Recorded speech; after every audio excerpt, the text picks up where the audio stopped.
Hi, I'm Tom Campbell from Cultaholic.com, joined by the only broadcast journalist named after a finishing move, Sam Pettigrew through the announcers table. It feels like... It's actually Sam Pettigrew through the Spanish announce table. You middle name missing piece of work. Buenos noches. So we broke for bank holiday, and then John Moxley broke at the same time. So we had the news come down that John Moxley is out of All Out. Yeah, this is just really quick bonus news, by the way. We haven't just jumped straight into it. We suppose we haven't really touched on it, so we probably should say, obviously, he's out, Pac is in, Kenny and Pac are going to have a match on Saturday. Go on, Pac, son. Go on, lovely time. Repping the Geordies. Yeah. But there's loads of other news as well, which I think we should probably dig into now. Hell of a lot of news. Let's go. Which WWE Champion is set to retire very soon? We have a date for Ronda Rousey's return to WWE television. And which WWE Hall of Famer will be appearing at Raw from Madison Square Garden? Find out soon. Do you know how much they want, Sam? How much do they want, Tom? They don't want none. They don't want none. They don't want none. Not my words. The words of CFOS. I thought we were going to keep going. They're acting scared, but they don't really want none. No one's going to mess with a redneck like AJ Styles. They won't mess with him soon because he's retiring soon, Sam Driver. This is quite shocking, but not shocking at all, if that makes sense. It's equal measures, whatever, and equal measures. AJ Styles, who was on Lillian Garcia's podcast, Chasing Glory. Love Lillian Garcia's podcast. It's like a gentle listen. I've not listened to it yet. I keep hearing really good things about it, though. It's great. It's wonderful. It's a beauty of a listen. So what a strange place to announce that you're knocking it on the head. AJ Styles said to Lillian Garcia that this contract he signed with the WWE is his last one, and he wants to spend more time with his family and his kids. AJ's a guy who's always said he wants to be able to walk away from wrestling with the emphasis being on the word walk. Like, he wants to still be able to have a life after he leaves the ring, and he should be entitled to that. Absolutely, he's given more than enough to the industry, and if he's going to retire after this contract, then fair enough. Maybe we're going to get a nice big run out of it. It's going to be sad. It's going to be really sad. He's one of the best in-ring performers of all time. But do you think that maybe once he's done from WWE, he will just have a quick greatest hit stop, like one match at each promotion that maybe... Ooh, I don't know. Because he said that he always considered Ring of Honor home over Impact. He obviously had a great run in New Japan, and I think we could get a decent match out of him at All Out. Not All Out, at AEW, sorry. Oh my God, you heard it here first. AJ Styles confirmed for All Out. But no, I reckon maybe we could see, and this is just me being very selfish. AJ, if you're watching this, I'm sorry that I'm just putting this in your future view. I'd like to see maybe just one match at maybe 3 or 4 promotions that he makes a quick pit stop and says goodbye. I think in any other time period, that'd be a really nice thing to do, where the guy sort of signs off, says thanks very much, goodbye, and then does go and do loads of other shows. But we live in this era now where people are signed to contracts like forever. Yeah. And there's so much minutiae in terms of, like, AJ Styles would be signed. I reckon once his contract ends, he probably would sign another, but it'd be like a Legends deal, not to wrestle, but just to stay on the books and not go anywhere else. Yeah. That's the other thing that's worth noting as well, is AJ has such ring awareness, and he's got such ability in the ring that I think he'd make a very good either trainer or pundit. And like, his psychology's on point. I think he'd make a really good TV announcer or pundit type character, but I don't know. We're just going to have to see, aren't we? We'll wait and see. Thanks for everything, AJ. Just for popping to the WWE before you knocked it on the head.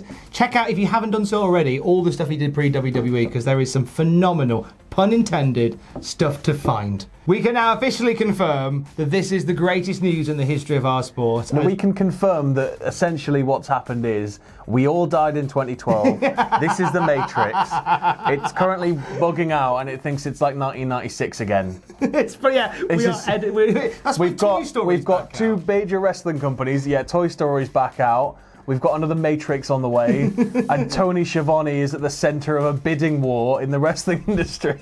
Well, he was until he officially signed on that there dotted line, and he is now All Elite. Tony Shivani is going to be a commentator for a big company again, Sam. Yeah, he's on. Is it him, Excalibur, and JR? Gosh, that is a problem with Excalibur, presumably a time traveller in the middle of these two. What were you a WCW guy? Yeah, I was. We didn't really have Sky, so my cousins would take Raw and pay-per-views for me.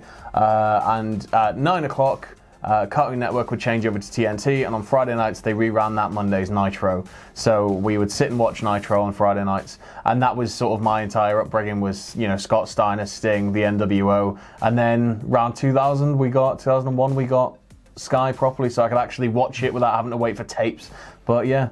So WCW. Tony Schiavone was very much then the voice of your formative wrestling years. Yeah, definitely. He's just got a really distinct voice, Tony Schiavone. It's like it's made for sportscasting.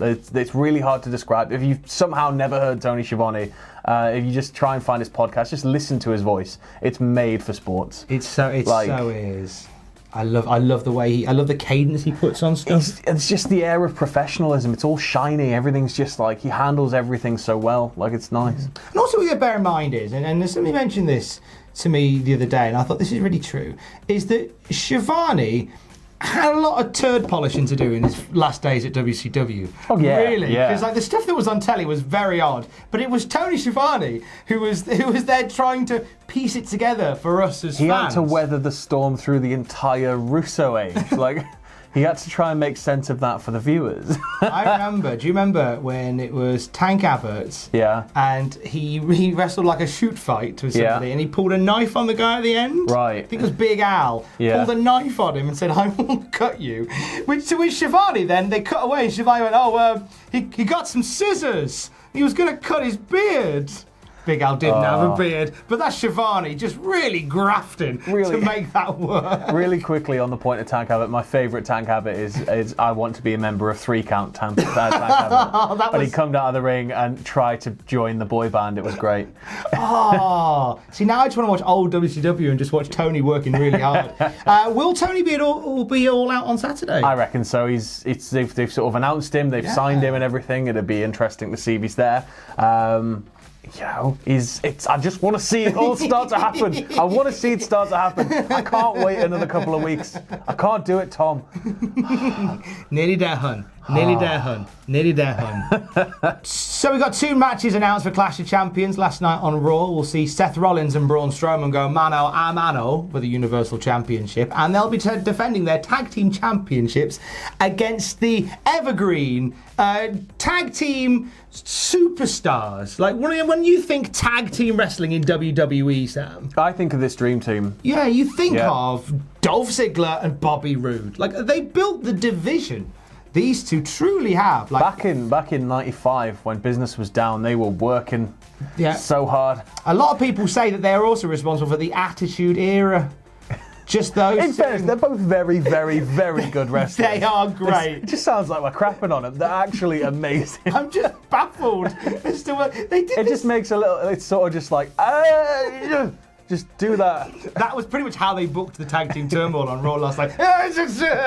Bobby and Dolph have done it. Well, like, I love them both. It's nice to see them both doing something. Just a very odd pairing as a team. The big question here is, Tom, how are Seth and Braun going to work together to defend their titles when they've got to square off in the main event? Oh my God, how will they get along? How will the tag team get along? I love a good will the tag team champions be friends storyline. Never had them in a good long while. Ronda Rousey's coming back to the WWE. Definitely confirmed. To WWE television. Back to WWE. To WWE television. Back to WWE. To WWE television. Give a damn about a damn reputation. Back on TV across the entire nation.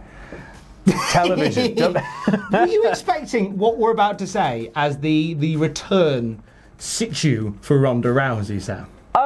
I'm surprised it hadn't happened earlier, if I'm being honest. Oh, really? Yeah, because especially when they were working the whole, story of, she's an outsider, how are they going to handle this? And, you wanted to know how it was backstage. You wanted to know if they all got along. You wanted to know all this stuff. And I'm surprised it didn't just happen immediately when she came in. Well, you're going to find out soon, Sam, you lucky little chicken, because Ronda Rousey is joining the cast of Total Divas from October the 2nd. Yes. According to WWE, we're going to be showcasing another side of Ronda Rousey in Total Divas as she gushes about her MMA fighter husband, Travis Brown, enjoys her time in the WWE, and works on her ranch, Browsey Acres. Wow. I really hope Browsey Acres is spelled B. Rousey. It is actually spelled Browse. Oh, nice. Look Nice. at that. B. Rousey Acres. Yeah. That's a proper ranch and everything.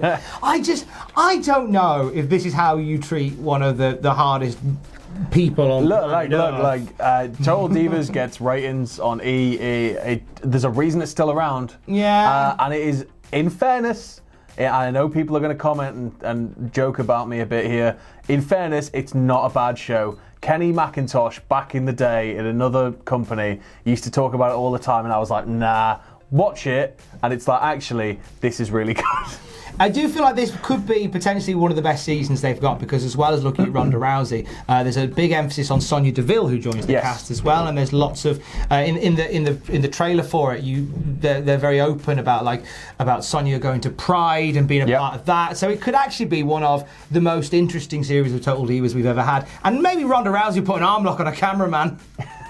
And finally, we've got this double header at Madison Square Garden to bulk up, said Vince McMahon that time, and he's put The Undertaker on the SmackDown show, and on the episode of Raw for September the 9th, we are getting Stone I don't have anything to smash, because we could have smashed something and then just done the music. Dun, dun, dun, dun, dun, dun.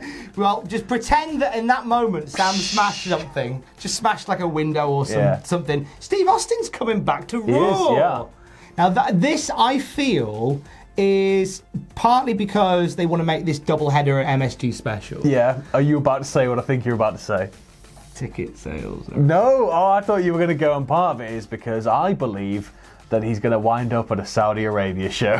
Oh, I mean, that was next. But I do believe that a big part of it is ticket sales. Yeah, well, Madison Square Garden is not as big a venue as you think if you're not from New York or America. Whenever I thought of Madison Square Garden as a kid, I was like, it's got to hold like 100,000 people. I think it holds like 20, doesn't it? It's a pretty standard-sized arena, and it's the home of WWE, and also they sort of lost that home, didn't they? When you had the old G1 Supercard.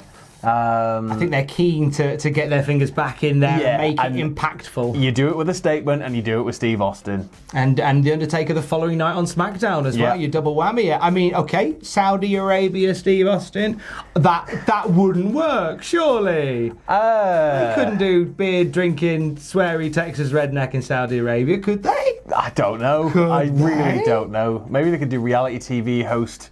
Wine aficionado Steve Williams. This red's got a lovely texture, and that's the bottom line. Stone Cold said so. That'd be amazing. Or, and this is the other one I've put down in me World of Fantasy booking, does Steve Austin get attacked by the Fiend? Oh. Steve Austin's never really got involved with a lot of. Because he's Steve Austin. He could kick your ass. Like, it doesn't matter who you are. Like. He took it to Ministry Taker, who was the scariest, kidnappiest, weirdest guy WWE ever saw at the time. He stopped the wedding. He crashed the wedding. Like, I'd love to see it, because I love Bray to absolute pieces, but I just don't know if it would work with the Stone Cold character. I think once you unscrew the bottle, I think you're more likely to somehow get him and Owens together. Yeah, that'd be cool. Yeah. Little stunner off. Yeah. Stunner in Shane to oblivion. Maybe keep I don't know how you're going to do this wild card. Well, I'm a genius. It's a wild card. But yeah, I think maybe use maybe my original idea, the Fiend of the Undertaker. I think we had the same. Well, that could set something up. Everybody's like, oh my god, it's going to be Fiend Taker at Mania, and he's going to retire him. Could be, but we need set up for that. Let's do that just before Clash of Champions as well. So we'll see Steve Austin in September. Nice to have him back on Raw. Maybe he'll bring the family with him. Do you not think the family stuff he did was all a bit like, oh, we're the family? I felt like he felt like a crime boss. We're the family. And that's the bottom line. And that's the end of your news. Here's Sam Driver in a t-shirt telling you to go on to the Patreon. Thanks for watching. Let us know what you think in the comments below. You can follow Cultaholic on Twitter @Cultaholic. You can check us out on Facebook at facebook.com/Cultaholic. If you like what we do here at Cultaholic, you can check us out on Patreon at patreon.com/Cultaholic. And no matter what you do, don't ever forget to hit subscribe and join us.